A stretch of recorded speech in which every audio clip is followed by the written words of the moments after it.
Thank you all for joining us today for Birding in Trinidad and Tobago with Jennie MacFarland, who is our bird conservation biologist here at Tucson, Audubon. Jennie was fortunate enough to get to go on a trip with Naturalist Journeys to Trinidad and Tobago this past June. And she's here to report all about her trip and tell us how she got to 150 life birds in one short trip to Trinidad and Tobago. So without further ado, I'm going to go ahead and turn it over to Jennie. Thank you. Thank you, Krista. Hello, everybody. I'm Jennie. I am actually on staff here at Tucson Audubon, and fortunate is the right word. I was very lucky to be able to go on this trip with Naturalist Journeys and Tucson Audubon. So let me go ahead and share my screen here. All right. What? Looks great. Okay, let me do it with sound though. Hang on, let me do it with sound. I always forget that. At least I remember it this time. Okay.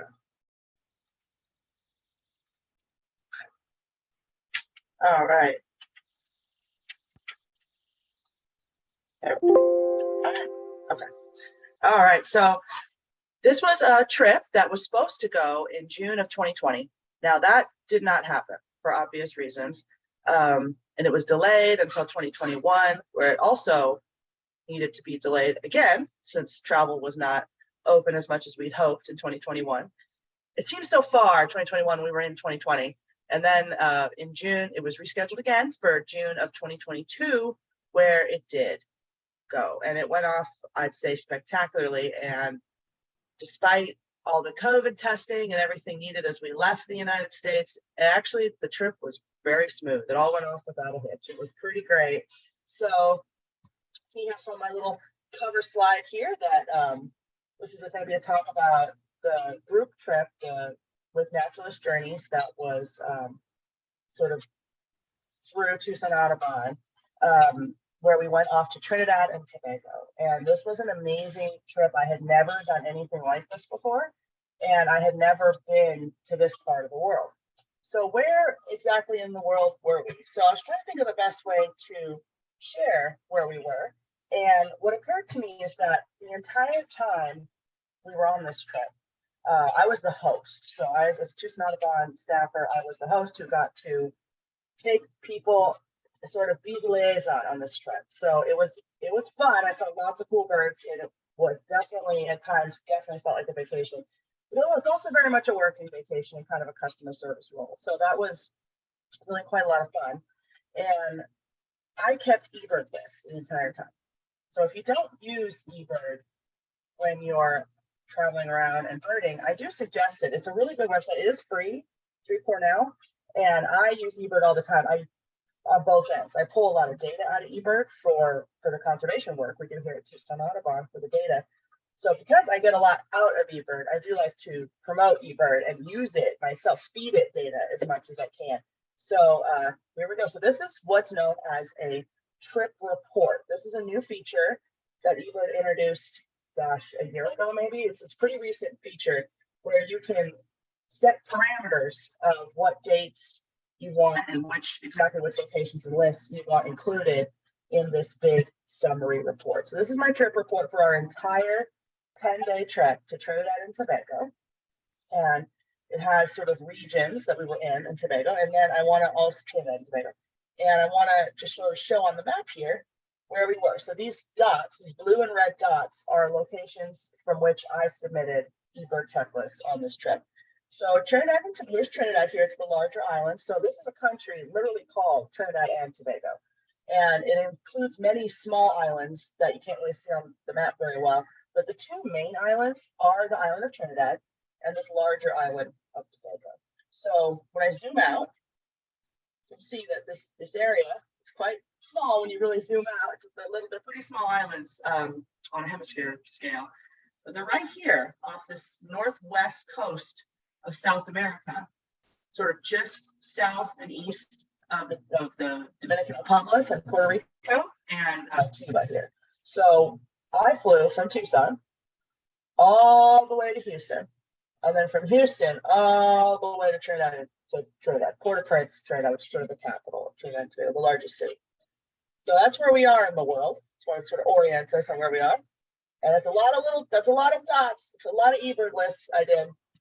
But there's this really interesting situation with birding in Trinidad and Tobago, where you have these two islands that are quite equatorial. You're really into the tropics here. It's very humid, it's very green. You're definitely in sort of jungle where it rains a lot. And you have these two islands. Now, Tobago has been separated from the mainland for a very long time, for millennia. It's been separated, on a geographic scale geologic scale, very long time. And this island of Tobago really has a lot of a Caribbean kind of feel ecologically. You get a lot of Caribbean species. The weather looks Caribbean. When we look at some photos from Tobago, you see it looks quite Caribbean. But Trinidad was connected to South America until relatively recently. Within several thousand years, it was connected, which really means that the bird life of Trinidad is much closer to what you find in South America than you would find in the Caribbean. So between the two, you get this amazing diversity of landscape and geology and even history. The human history is different between the two islands, but you also have this amazing difference in bird life. And some really interesting advice I got before I went on this trip, because the only places I had ever birded before was, North America, Britain, and a little bit of northern Mexico, and a little bit in Canada. So North America pretty much, and the UK. I had never really been this far south ever on the globe. And that's a big reason I got over 150 lifers. As you see here on my trip report here, that how this works is really great. So it tells you, and that's signed into my account, this is custom to me, that we had 202 species that we observed on the whole trip. And this right here is telling me that I had 157 lifers. And a big part of that is because I just never been into this region of the world. All right, so let's go back to my California.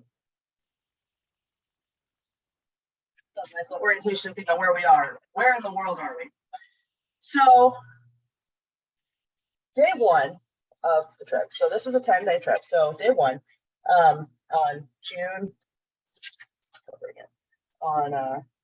10th. So flew in from Tucson. It was quite a journey, and then it took all day to get down there. But it wasn't that bad. It wasn't as long a flight as like when I go back to Britain. And then we had a late arrival at the PAX guest house. So here's a photo from the airport in Houston. I was amazed to find 4 different Panda Expresses in this airport in Houston. That's just what I saw. So that was pretty astonishing. I had to take a photo. This is a photo of one of them, but I did count 4 different Panda Expresses in this airport. And we get a late arrival into Port-au-Prince in Trinidad. And we were met by our guide. And I have to just open with the fact that the guides on this trip were so amazing. Really, really terrific. Very professional, super friendly, very knowledgeable, incredibly knowledgeable, skilled guides. I know a lot of professional birding guides, and these guys were absolutely top shelf. Everyone who was involved with this trip as a guide, and the drivers too, were absolutely so friendly, so confident, so nice, and really made everyone comfortable and totally at ease on this trip. Because I don't think anyone on this trip had ever been to Trinidad or Tobago. So anyone who joined us on this sort of organized tour trip. Oh, so this is the little bus that Lester, who was our primary guide. Lester Nodden met us at the airport, and we loaded up into this little bus, which was our little exclusive transport for the whole time we were on Trinidad. And it was a great birding vehicle. It had these huge windows on the side. This is my first photo that I was able to take. It was after dark when we got to Trinidad, so I couldn't really see much. But this is where we stayed in Port-au-Prince, which is the capital. This is the PAX guest house, which is a beautiful site. It's way up on top of this hill. It is quite hot and muggy in Trinidad and Tobago. We were there during the rainy season, and it definitely was very humid and muggy. But up at this PAX guest house, where we spent many of our nights on this trip, it's part of a monastery, and you're way up on this hill overlooking Port-au-Prince, and it is a little bit cooler up there because you're just so high up above the city. So this is a beautiful, the least blurry photo I could get with my phone of the lights of Port-au-Prince. It's a rather large city. So day 2 in Trinidad, we were they're gone at the PAX guest house. And this was a really nice place we stayed. It was a little sparse due to being part of a monastery, but it was also incredibly charming and very nice and very quiet and safe up there. So this is where we met Lester Nannon, who's our main guide.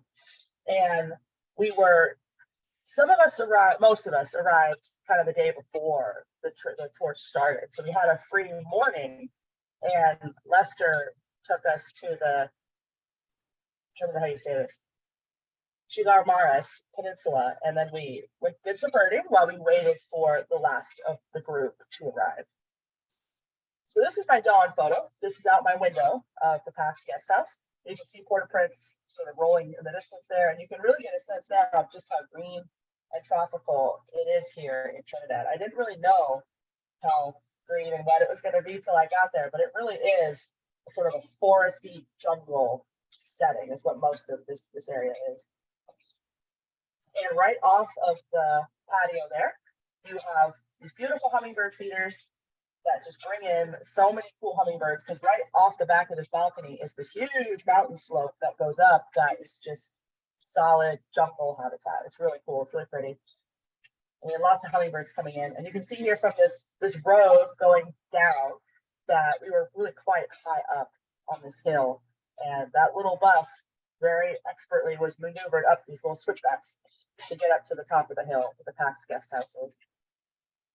And this is looking right out the breakfast room of the PAX guest house, right onto that patio that perched up on the hillside, where you get tons of birds coming right into this avocado tree.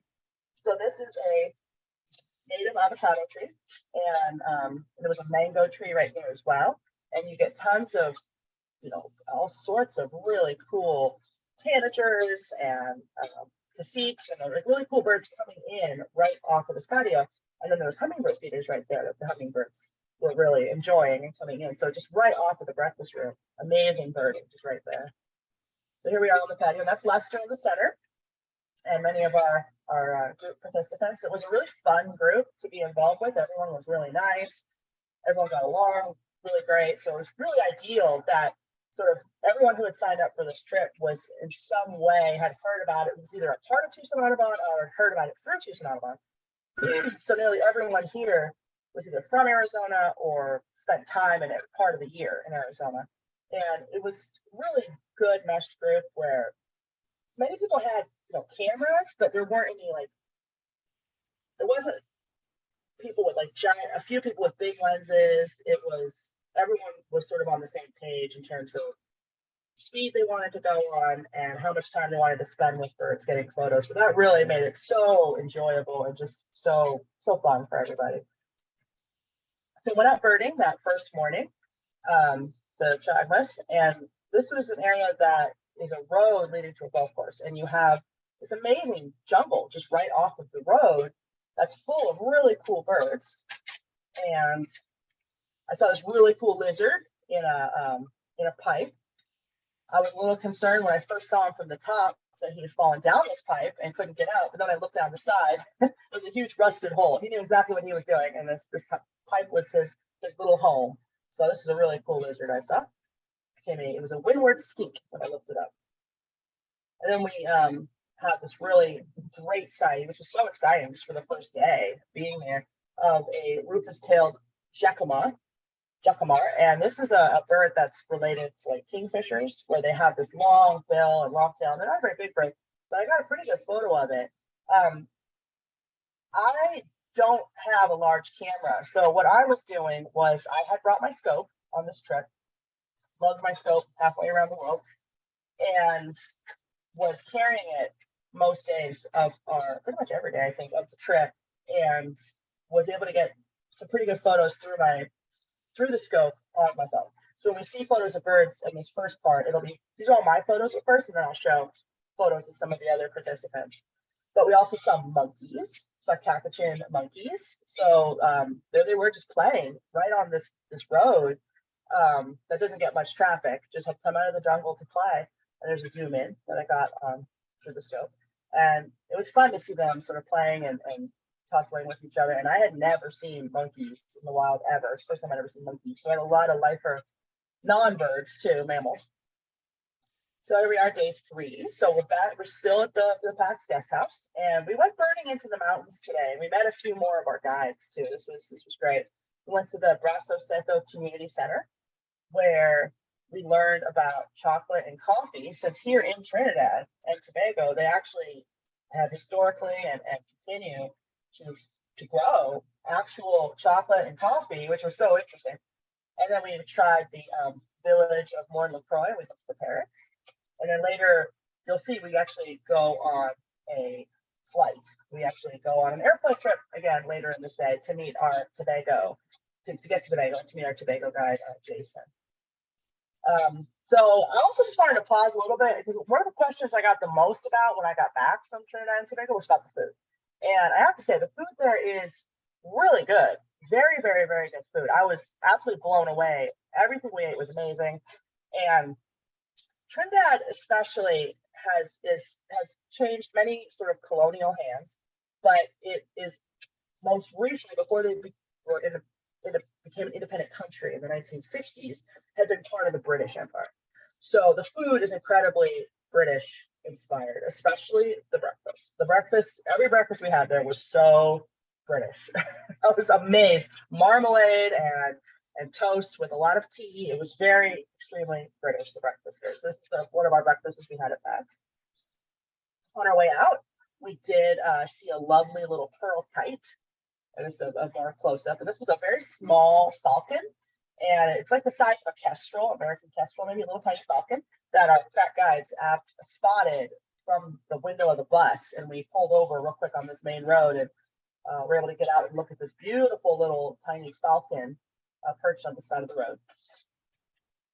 So we continue on to do some birding, and it really was just an amazing area. It was so green and tropical and just very buggy. Not that buggy though. I was really pleased with how rarely I had to use my bug spray. It really wasn't that buggy, but really humid for sure. So, but by day 3 here, I was starting to get a little more used to that humidity, but it was so green and beautiful and tropical. And this was the birding we did up in the sort of the highest elevation birding we did on the trip, up into the, I'm trying to remember how you say this. It's French. Blanchard Road. And this is basically the road to Azurite. So Azurite, the very famous facility, nature lodge area in Trinidad. This is the other thing I got the most questions about is Azurite open again? Azurite has been closed for several years. It did close during the pandemic. It is not open again yet, but from everything I heard there in Trinidad, it is supposed to open in 2023. So it was not open yet, but we were able to bird the area around Azurite. So we got to at least see this amazing habitat and see some of the really cool birds up on this mountain nature lodge area of Azurite, the famous Azurite. So we didn't get to go in, but we were right there looking at birds, which was really great and really excellent birding. Then we went off to make sure we want to try to say these things right. We went to the Brazo Seco Community Center, which was where we had lunch right off of this lovely veranda. And that's the thing too. There was a lot of really good accommodations to try to keep everyone as safe as possible. We did really everything we could outside. So here we are eating outside on this lovely patio with just tons of birds right there in the jungle. It was really great. And we had this amazing lunch. The food was so good in Trinidad. And now, if you're into Indian food, you're in luck because there's a huge population of Indian immigrants that populate Trinidad now. So you have a lot of sort of Black Caribbean people and a lot of Indian people, South Indian people that make up the population of Trinidad. And it really reflects in the food. So very Indian inspired flavors and food types with a lot of also Caribbean influence as well. So plantains and taro, and it was really so good. This is sort of a chicken lunch with all sorts of lovely taro leaf mix and lentils and rice. And it was really the food. I cannot say enough good things about the food in Trinidad. Really good. So here we learned about this is an active working, so conservation-minded plantation that grows both coffee and chocolate, and they will sell it to you. So I did buy a bag of coffee to bring home for my sisters, and this was coffee grown right there and roasted right there, and as well as showing off the different stages of chocolate. So the pre-roasted and post-roasted chocolate nibs. It's a very nice lady who was giving a little demonstration to us on what coffee or what chocolate looks like when they grow it. So this large pod she's holding in her hands is a cacao pod, and how they have to very carefully harvest it at just the right time. They open it up, they remove all the seeds from inside the chocolate, and then they have to dry it in a very specific way. And then they have to roast it in a very specific way to create chocolate. So that was really cool, because this used to be a huge part of the economy of Trinidad and Tobago, the chocolate and coffee, as well as sort of fruits. And there's been a big push in recent years, they were telling us, to try to reclaim that past heritage of growing chocolate and coffee, because a lot of these plantations went sort of abandoned once oil was discovered in Trinidad. That's a big economic driver, is offshore drilling platforms of oil. So, but they're really trying to get back to their older roots of coffee and chocolate. So that was really fun to see that firsthand, and to bring some fun coffee and chocolate home back to Tucson. So we continued our birding up the mountain. So the road there is so twisty and turny, and our driver was absolutely amazing, that we were able to sort of frequently just get out of the bus and bird right on the road. It's not a very busy road, and that's went really quite well. So here's Lester in the front here in a blue shirt, our main guide, and there's David back there. You can see him kind of in the back here with a gray shirt on. So that's David, who's was a guide that we picked up that morning, who used to work at Azurite, who lives in this area and really knows this area very well. So that was fun to be with a local expert. And then that afternoon, it was a bit of a whirlwind. We went off to the airport in Trinidad and got on a little tiny plane for Caribbean Airlines to fly to Tobago. And this plane was so cute. So the hummingbird and the scarlet ibis are big, prideful symbols of Trinidad and Tobago. There's a lot of amazing birds here in this country, obviously, and you see it everywhere in their art, and even in their airplanes. So this Caribbean Airlines little airplane did have a big hummingbird on the side. I was trying to get a good photo. It's the best photo I could get in the sort of airport lights. But really pretty hummingbird on the side of the plane. And here's the thing too, when you got into the plane, I noticed some of the promotional materials, sort of like the safety card and stuff, also had hummingbirds on them. That's kind of the theme of the airline. And a few of these were clearly just sort of really, really high-end, pretty clip art that they had found. And one of them was a broadbill hummingbird. The hummingbird we have in Tucson was on some of their promotional materials. So then another thing that was really cool that really made an impression on me was the really fun snacks you could get in Trinidad and Tobago. And they're very different from anything I'd ever had. So this little soda can on the left is an Angostura Chill, and everyone in Trinidad and Tobago called it LLB. So it's because it says lemon, lime, and bitters. So you may have seen Angostura as a product that you can buy in the US. I have seen it for sale frequently, and they're the main brand of bitters that people will use to make like mixed drinks. And they have a soda. It's not alcoholic. This is just a soda that they had released that turned out to be a huge hit in Trinidad and Tobago. And this stuff was everywhere. And it was so good. So my first taste of it, I was kind of like, oh, that's weird. And then I couldn't get enough of it. It was so good. It's this kind of earthy lemon lime soda. And it was, when you pour it out into a glass, it was pinkish. It was really very good. And I'm trying to figure out if I can get some in the US, because it was really good soda. And then we have these plantain chips, like these literally as thin as potato chips, but they were plantain that were lightly salted. Those were so good too. So the snack, not only were the meals great in Trinidad and Tobago, the snacking was amazing. So day 4, we went off. So now we're in Tobago. We have flown to Tobago, and the flight to Tobago was, I never been on a flight like this. It was literally a 25-minute flight, literally. So as soon as you sort of get altitude, you start landing again. It was fun. It was fun to fly such a short distance, because you could take a ferry, but it takes hours and hours. So the flight is what most people do to move between Trinidad and Tobago. And it's an easy flight. It's within the same country.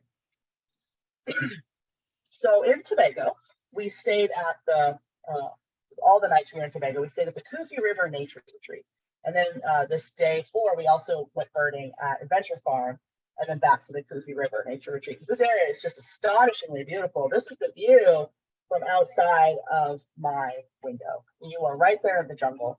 Tobago is a lot less populous than Trinidad, so finding sort of intact forest and jungle is extremely possible because it's just much less populated. And looking out of this lodge off of our patio here, it was right out my window was beautiful jungle. And you could hear chachalapas calling in the distance and just birds flying around. It was amazing, amazing area. And this is what it looks like from the front. It really reminded me more of like sort of a colonial nature lodge, like British colonial type, where these windows are totally open. These patios that go into the rooms that people stay in have no glass. There's just sort of a curtain there. And the elements, they have a big roof so the rain doesn't get in, and it rains a lot. But we had tanagers coming in. I had a bat in my room at one point flying around in the ceiling. So it's a bit wild. You're kind of right there in the nature, but it was really fun and so amazing. And from this patio area at night, we could hear greater putus calling. We had white-tailed nightjars, which look a lot like a porwheel, that were zooming around under the lights catching insects. So it was really very cool area. And right there, right off that road is just amazing birding. So we did go birding that first morning we were there. It was a very rainy day. This was probably the rainiest day we had on the trip. We really lucked out. It was raining a lot this day, but it is the rainy season when we were there in Trinidad, and it could have rained a lot more than it did. So we did quite well with this. But it was raining a lot this first day. But even in spite of that, as we headed down this road, intrepidly to go birding, and it was just so beautiful and green, really, really nice. And again, kind of up a hill, so we were birding down this hill. And then we went off to the Adventure Farm, which is nearby. And I have a good picture of Jason coming up in a minute. So we had a different guide in Tobago named Jason Radix, who was an amazing guide. And we went to this really fun private sort of sanctuary. You see a lot of these, just like you see in the US, these feeder stations that people will set up and invite people to come in and look at the birds. You see this a lot in Trinidad and Tobago as well. So this was one at someone's house where they have a big property that acts as a nature reserve. And there are lots of hummingbird feeders up and little trails. So we were seeing lots of hummingbirds. Here's Jason, who was our Tobago guide. He was so friendly and great and so knowledgeable. Really made all the guides made this trip so much fun. And pointing out hummingbirds to us and other birds coming into they had bananas and stuff hanging up too. So like little banana quits and some honey creepers were coming into the bananas. And as we walked through the property, we went through some trails and by this big pond. And we had been looking for moths intensely the first few days and had not seen any. And there's a few endemics to Trinidad and Tobago, and one of which is the Trinidad moth. And I really wanted to see a moth. Everyone did. They're one of those birds that really stand out when you're looking through the field guide. Really beautiful birds. And we weren't really finding any in Trinidad. And then everyone kept saying, all the guides kept saying, oh, they're all over Tobago. The Trinidad moth is all over Tobago.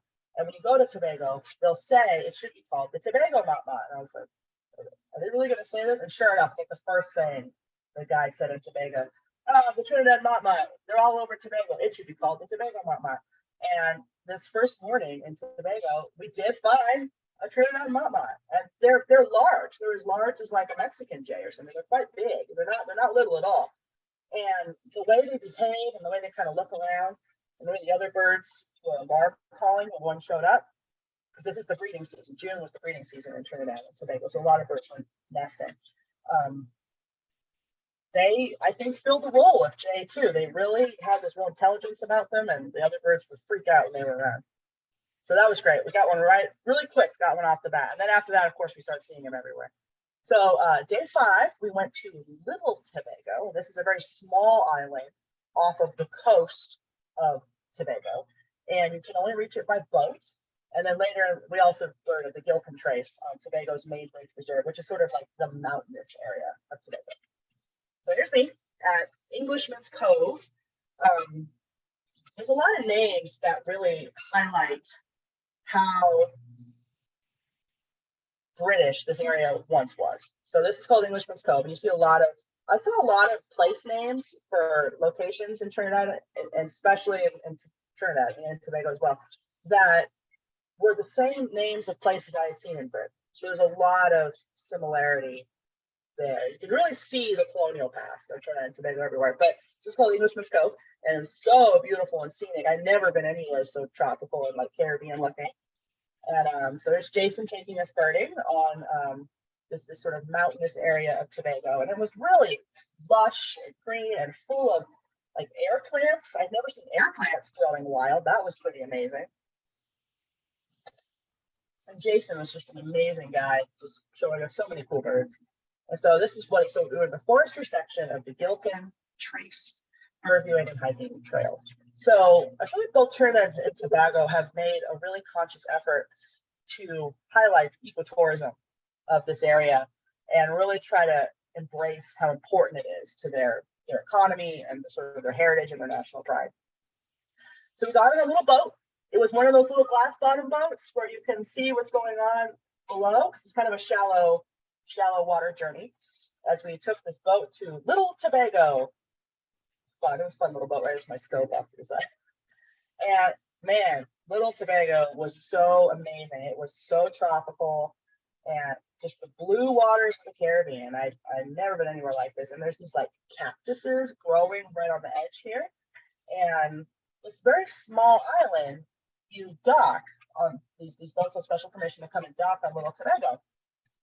And then you go on this trail that goes kind of over the ridge. So it's a steep hike, it was very humid, but it was totally worth it because you get to the other side of the island, and this time of year especially, you have tons and tons of nesting seabirds.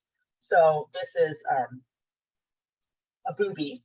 Okay, so it's a brown booby, but there's these morphs that are white. So a percentage of them are just white in appearance, and this was one of them, and he's actually on a little nest off of one of these big cactuses.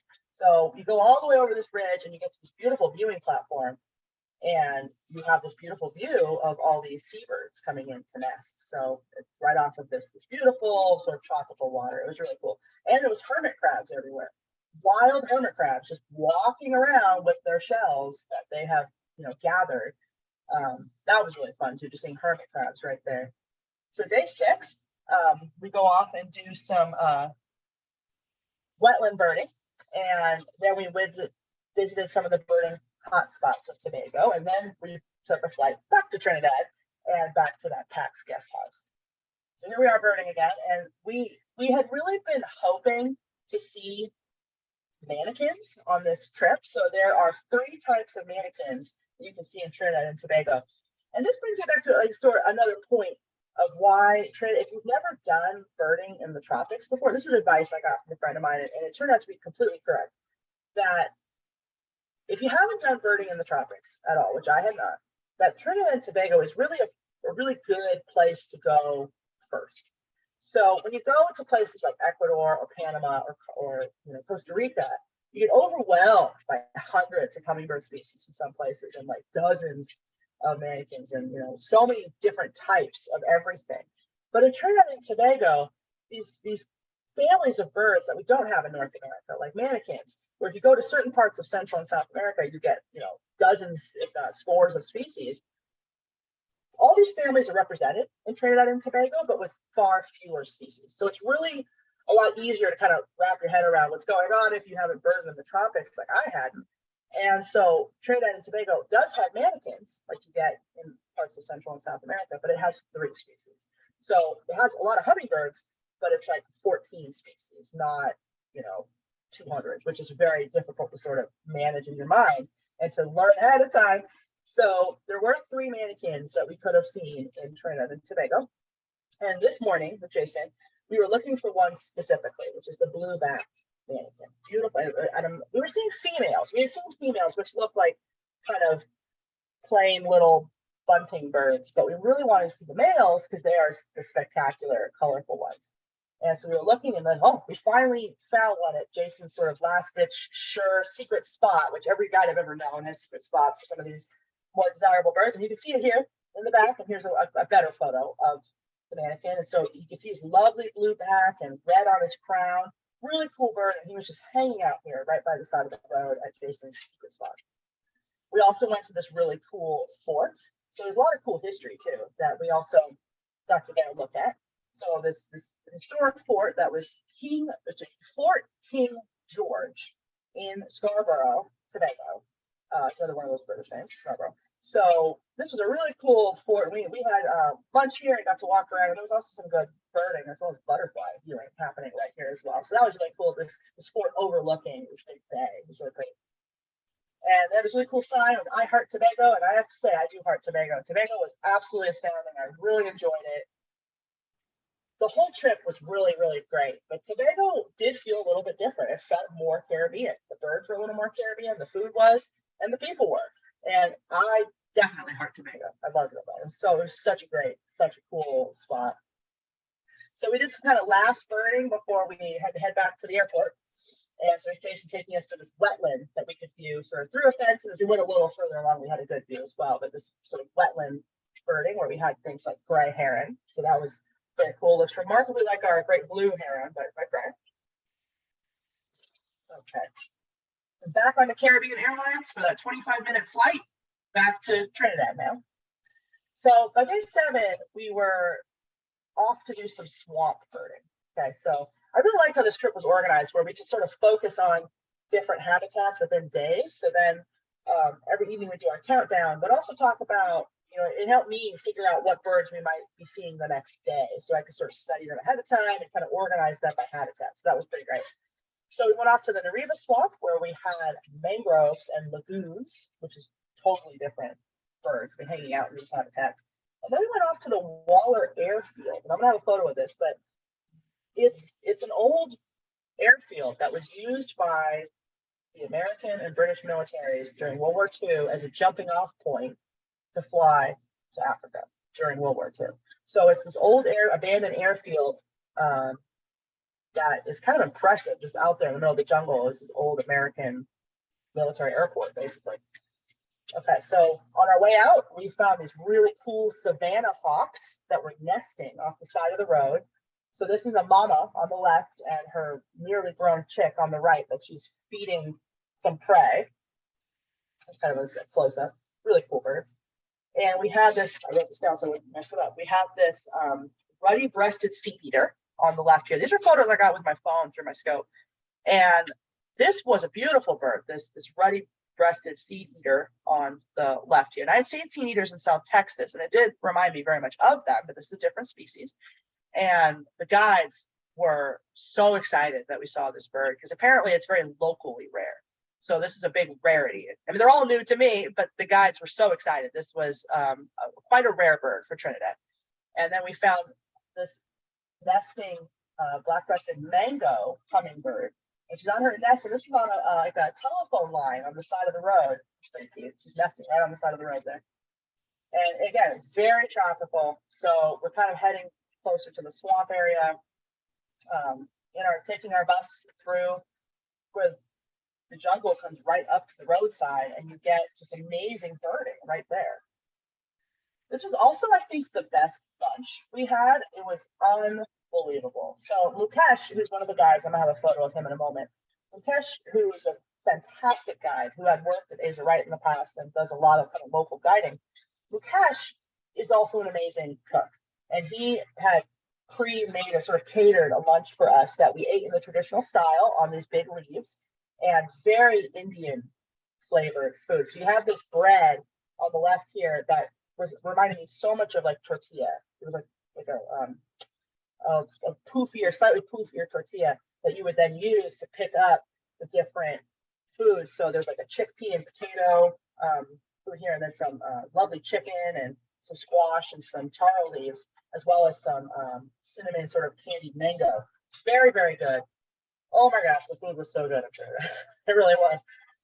If anyone knows of a good Trinidad restaurant, Trinity restaurant in the Tucson area or Phoenix area, let me know. Such good food.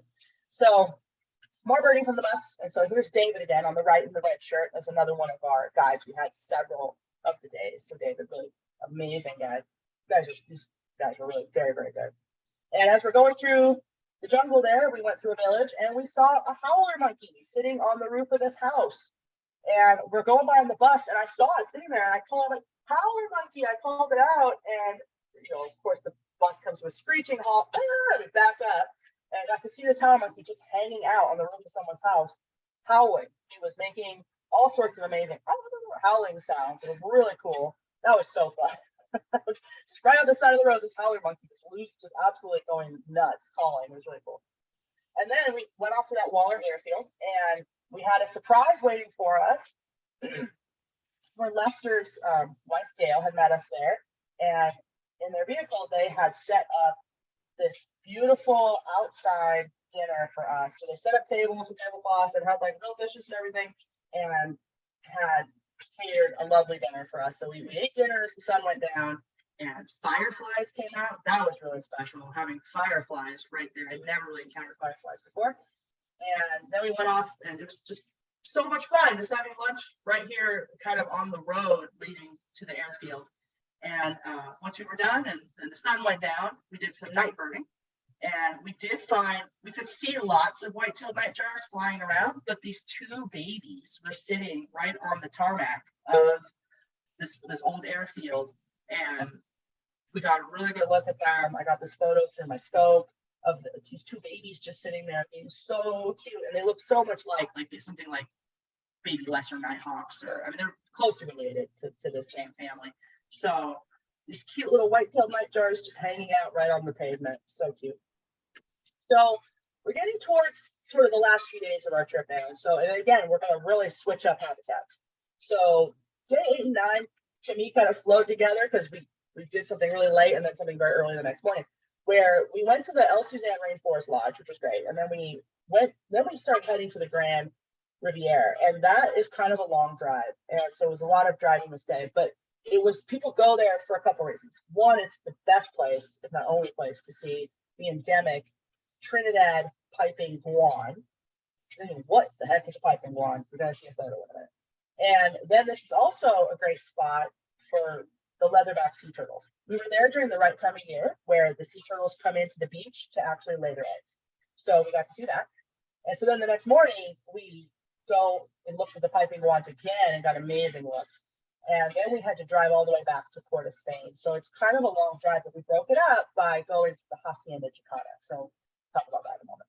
So here we are birding again in the morning. So just great birding right off of roads and trails. It was very accessible. The birds are just kind of right there. This is Mukesh in the front of the group, who's an amazing local guide. And all these guys are so good. So a really good local guide who's fishing and calling and going to show us some birds. Another thing too that really impressed me is all these guys were really good with ear, really good. They'd hear something and they would know what they just heard in the jungle. It's really hard to see anything out there. You have to kind of bring these birds forward. And then they would make little noises to bring the birds forward. So that was really fun. That was really cool. And we saw this really cool, I wrote this down. Black-tailed Titira. So you can get Titiras in Mexico too. I had seen Titira before in Mexico, a Titira, but this was a really cool one, and I got a really good photo with my phone through my scope, and just hanging out right there in the tree. And this was at that Suzanne Nature Lodge, which was really a really cool spot. We had a really good lunch as well, so more great lunch. And I finally saw the bird. It was at the top one slot of the birds I most wanted to see on this trip, which was tufted coquette. I really wanted to see a coquette, and I finally saw them. Now I had really good looks at these birds as they were feeding, and this is a very tiny hummingbird, And as a child, this is the bird I would see in my books about birds that I one day really wanted to see, and I finally got to see one because they are in Trinidad, and such amazing little hummingbirds. And this is the best photo I got, but I'll show you in a moment a much better photo. But absolutely astonishingly a beautiful little male. They're teeny tiny hummingbirds. They're really little. They're like calliope size. They're really small. And the males have these lovely orange feathers that come off the throat and like a little orange crest and a little tiny bill. And they like to feed especially off these little tiny purple flowers that were all over this lodge area. And so you had little coquettes coming in to feed. That was so much fun.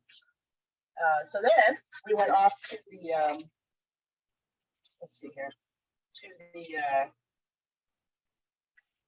place where you get the turtles. Oh yeah, Mount Plaisir. So Mount Plaisir, which is sort of a beachside lodge, and it's very kind of old school, very colonial looking building. And the rooms open right out to the beach. And so we did do an evening tour looking for leatherback turtles. So you go out with a conservation group that you have to sort of pay a permit, and that money helps support the conservation efforts for the turtles.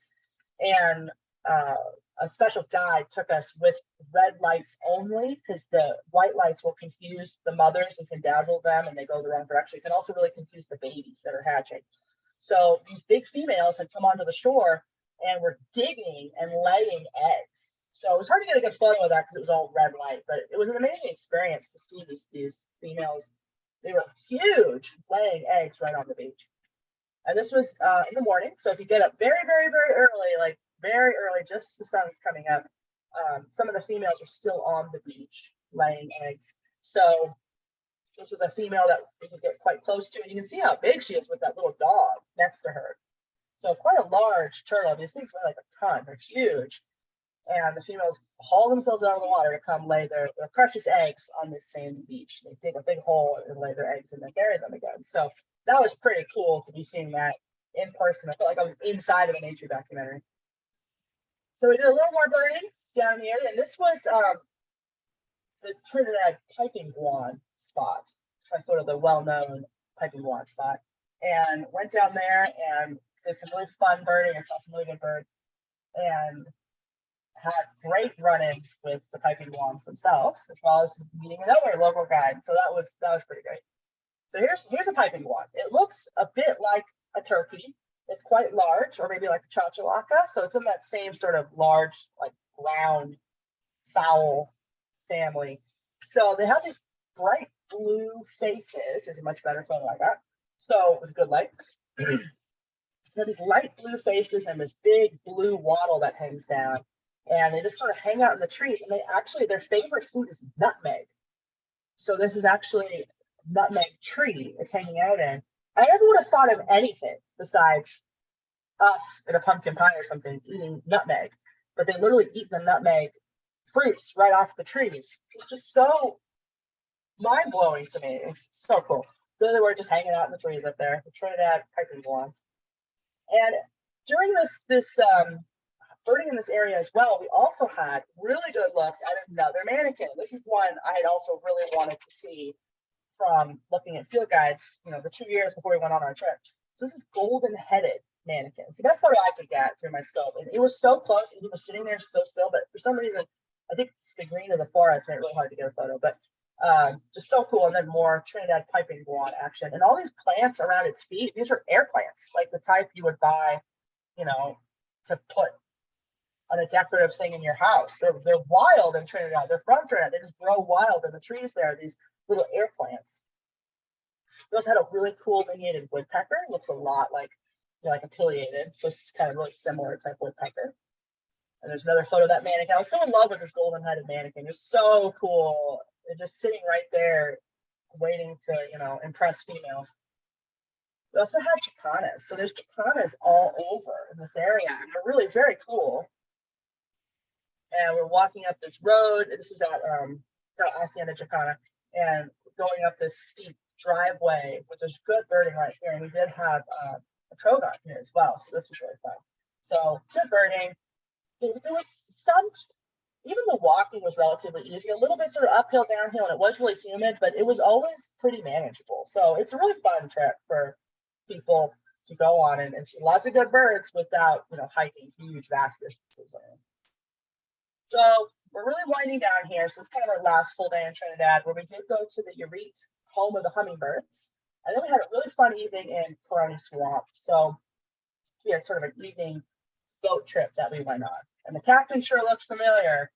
So here we are at Urete, and there's so many hummingbird feeders here. This is a private yard, kind of like what you see at Patton, but the family still lives there. Private yard, the home of a retired professor who has set up this absolutely gorgeous yard full of native plants and hummingbird feeders, and does this really cool presentation telling you about the different hummingbirds that you can see. He's also a photographer, so he has these great photos that he showcases. And look at this beautiful yard, right perched up here on this hillside. Just it was a beautifully manicured garden and yard, but also just full of native plants, so full of hummingbirds. And then we went off to Crony Swamp and we got on a boat, and the captain sure looked familiar because it was Lester. So Lester, our main guy, his family has for generations run this nature reserve, this of the Crony Swamp. And they've made sort of an ecotourism business out of it with these boat tours where you can buy a ticket to get on a boat and go do an evening, or they do all sorts of ones, but the one we did was an evening tour to see the scarlet ibises, which is a beloved iconic figure of Trinidad and Tobago. So they are on the flag of the country. These beautiful scarlet ibises are very much a nationalistic sort of pride symbol. And so a lot of non-birders go on these tours to go see the scarlet ibises that come in to roost in the swamp in the evening. So this was pretty great. And during COVID, Lester had the great idea of turning these boat tours into like dinner tours. So sometimes you can pay extra and have it catered, or people will bring their own pizzas or something and go out and do a fun sort of friends and family activity of an evening dinner boat tour of this beautiful area. And I have a short video at the end here showing just how gorgeous this area really is. And we had so much fun doing this dinner tour out at sunset in the swamp. It was really fun. So there's Mukesh, one of our other sort of local guides who joined in, who was kind enough to join us again on this last sort of day of the journey. And such a charming, funny, sweet guy who just knew so much about the local birds too. So we saw flamingos, like actual flamingos, walking around in the water. So kind of a close-up. I was trying to get photos through my binoculars because we're on a boat, so I couldn't really bring my scope. So I was trying to get photos through my binoculars, and it worked all right. And we saw here on the left this tropical screech owl that was sort of day roosting in the trees right over the water that Lester spotted, and we got great looks because we were just kind of right under them in the boat. And this little blob on the right here is a silky anteater. So this is an iconic animal of Crony Swamp that you get these little tiny anteaters, and it really wasn't much bigger than like a kitten. It was a very small animal that they're nocturnal. So during daylight hours, they're sleeping up in the trees, and they have this prehensile tail that they use to cling for safety up in the trees. And he was just up there sleeping, so fuzzy and cute. So silky anteater right there in Crony Swamp. And it was really so lovely out there. And we just had such fun. So here's Lester piloting, and then Martin, who was another guide we had for a couple days, and then happy participants out here on the water, zooming around, going to some of the different alcoves where you get things like the scarlet ibises coming in to roost. And then we were back at the Hilton, so now we're back in Port-au-Prince, and the next morning we took off to head out back to Tucson. And I do have a few more things I just want to show you guys real quick, because I know we're nearly out of time. I think we have a few more minutes. So here is my eBird trip report. So you can see here we did have 202 species observed, and it's 72 checklists over 10 days. There's a lot, and some of them have photos. So how this works is actually really cool on a trip report. It shows you, it's putting a check mark because I'm logged in as me. But if another participant was viewing the same trip report logged in as them, it would show them their custom number of lifers and which birds were lifers. So it's telling me these birds were lifers. So Trinidad piping guan was a lifer. If you click these arrows down, it shows you the photos that were submitted. So it's a really very cool interactive tool. So I highly suggest these checklists. But Jenny, can you share the link to that so people can view it? Yes, and these are actually another nice thing is that they're viewable by the public. So let me put it in here. So I'll put the link right here. So that's the trip report. And you can set them to be private. I have this one set to be public. So if you're making your own trip reports and you don't want it to be public, you can certainly do that. But I have this one set to be viewable by the public. Awesome. Thank you. Yeah, and then you can put like a narrative in here. So I did point out in my narrative that I have a link to photos from our trip. So what I did was, since this was very much a group activity, I set up a Google photo album so that participants could put their photos in. So a lot of my photos are in here that you guys have already seen. But here was like one of the trogons we saw, and this is a photo by Carol. Isn't that cool? It is beautiful little trogons. There's 3 different species of trogon. Things like palm tanager, So a lot of people on the trip had better cameras than me, and so they got really, really pretty photos of some of the birds. Let's take a look at these. There's white-tailed nightjar at night, an adult one, not just the babies. It's a banana quit on a feeder. So we saw lots of banana quits, and they reminded me, the way they hang off of feeders and the way that they call a lot and the way they act, they reminded me of verdins. So they're sort of Trinidad's verdins. Getting into the bird feeders, so yeah, they got much better seabird photos tonight. There's a brown noddy, it's like almost like a tern hanging out, and brown booby on the nesting site, and tropic birds. We did have long-tailed tropic bird in this bay off of Little Tobago. So this the photo I got, that it's kind of small, but yeah, so that's a long-tailed tropic bird. Here's a lovely group photo we did where we all heart Tobago. The whole group of us heart Tobago with Jason, our guide, Jason Radix. And some lovely hummingbird photos. So white-necked Jacobin, and this was a ruby topaz hummingbird coming into a feeder. This is a much better photo of the blue-backed mannequin. I think a lot of these really good photos are Carol Black. Black mannequin, which is lovely little red cap, so cute. These are the ones you see in nature programs where they like dance together. The males will cooperatively dance together. Let's see, we got anhingas catching a big old fish. So anhingas, like you see in Florida, are also in Trinidad. Oh, this was cool too. So Carol got this good photo. So this looks like a goat, but it's not. It's a sheep. And they explain this to us, that there are warm, sort of tropical habitat sheep that don't get fluffy coats that look like goats, but they're actually sheep. That was pretty cool. This is a really good photo of a coquette. So this is Carol's photo, a really good photo of a coquette. And this was the little purple flowers that they especially loved, that they would come into. This is that same one that I got a photo of, but Carol's photo is much better. But they're just such beautiful hummingbirds. And this was, to me, the highlight of the trip. This was my favorite bird I saw, was tufted coquette. Out of my 150 over 150 lifers, this was my favorite bird by far. But the link to this photo album is in that trip summary. Lester with his wife Gail, so cute. Yeah, the guides were absolutely amazing on this trip. Oh, this was a really cool bird we saw. This was it's a meadowlark. It was like red-breasted meadowlark, and it looked and acted, and the shape of it was very similar to our meadowlarks, but it's red. It has a red belly, so that was pretty cool. So it's like birds are sometimes birds seem sort of familiar, the way they acted and the way like their shape. You could tell that they're related to like our meadowlarks, but just also so different. It was a really fun experience. Here's a fer-de-lance snake we saw, little tiny fer-de-lance snake.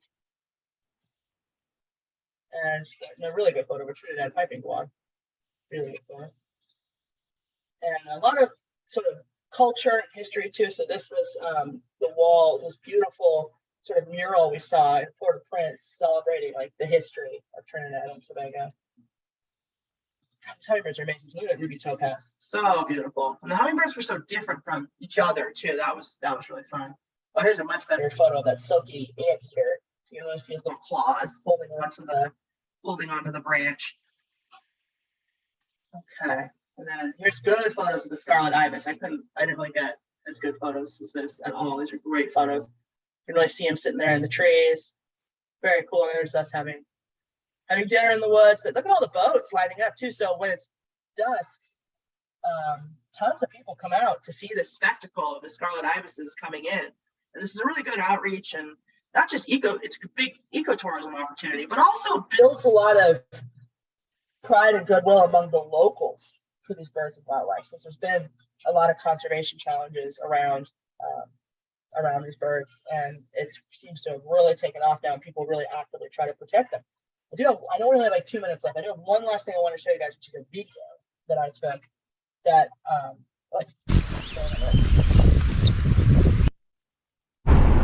test horizon. All right, try to make this show up.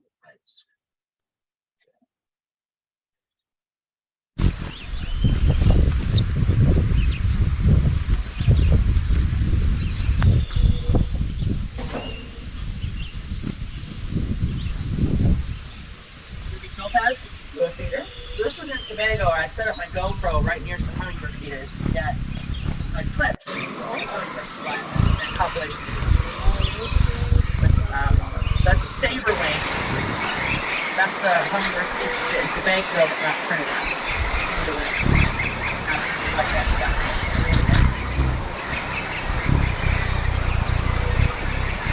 Tropical. Little bird sounds the whole area.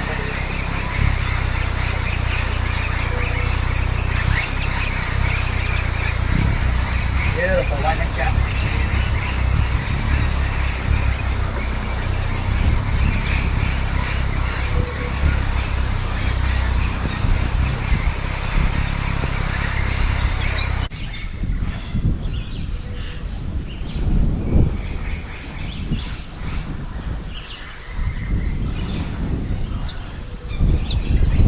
Topaz again, doing a little flyby. Beautiful sort of tangerine and red colors going very clear down. Ruby topaz again.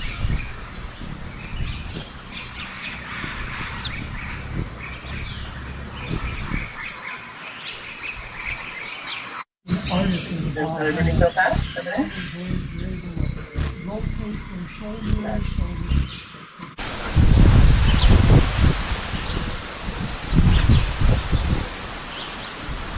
Up to a mango. Black-bellied mango, hummingbird. A lot of these hummingbirds don't have hummingbird in the name. They do other. There's so many of them. These little names. There's mango.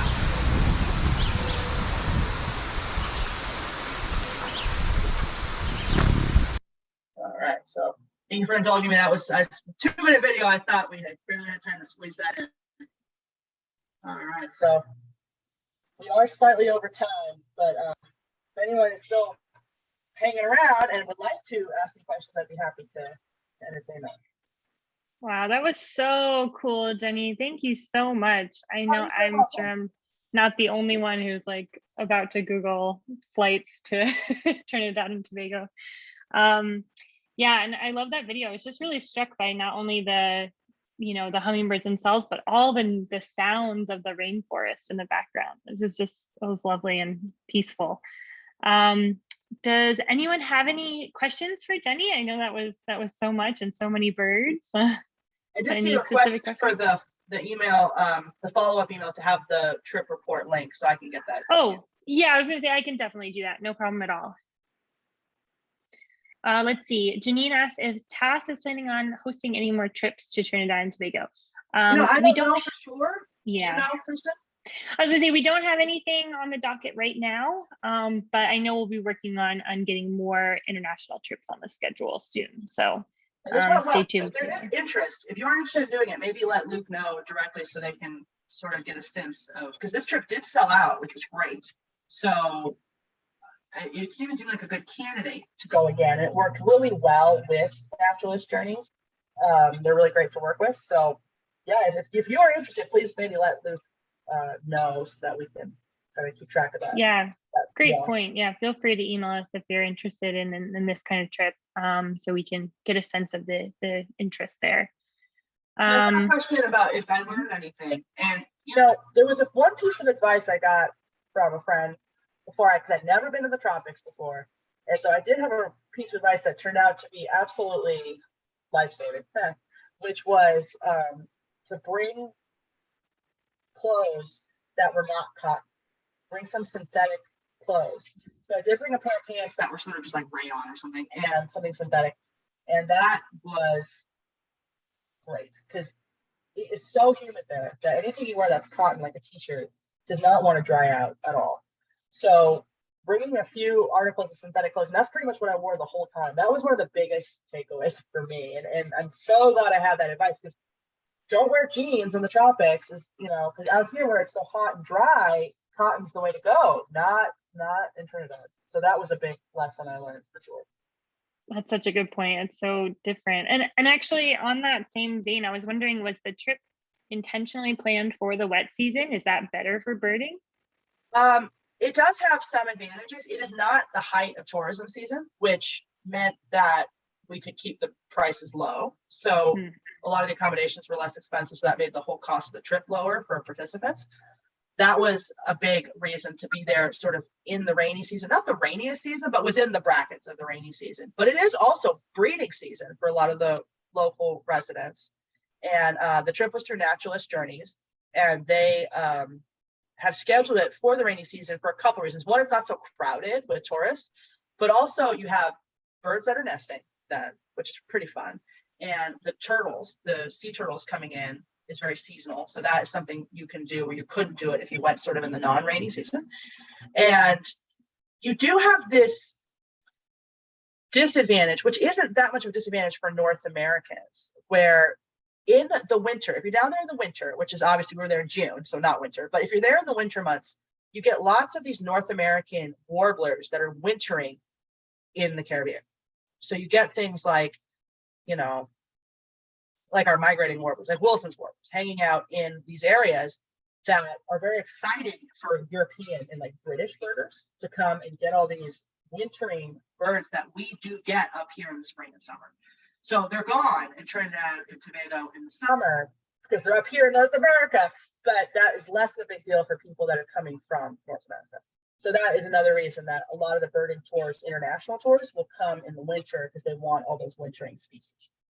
So were there any COVID restrictions or re-entry issues in the US? So we were amazingly fortunate during this trip we had testing restrictions as we came into the country, where everyone had to show a negative COVID test taken like less than 72 hours before you got on the plane to leave the US and come into Trinidad. But while we were there, the restrictions changed to come back into the US. So that's when they dropped that test restriction to come back into the US, was while we were in Trinidad. So coming back, we didn't have to show anything. We didn't have to do a test. So it was a bit of a rigmarole, everyone getting their tests lined up and having all their documentation leaving the US. But by the time we came back, it was almost like normal again. Oh, that's so interesting. And who knows where it'll be in another year. Who knows, yeah. It's so hard to say. Well, thank you so much, Jennie. That was just so fantastic. And we're just out of time, so I don't want to keep anyone too long, but this recording will be up on YouTube, so you can go back and see all the places that Jennie visited if you're planning your own trip. And definitely stay tuned for our upcoming international trips. We're going to have some more planned for you.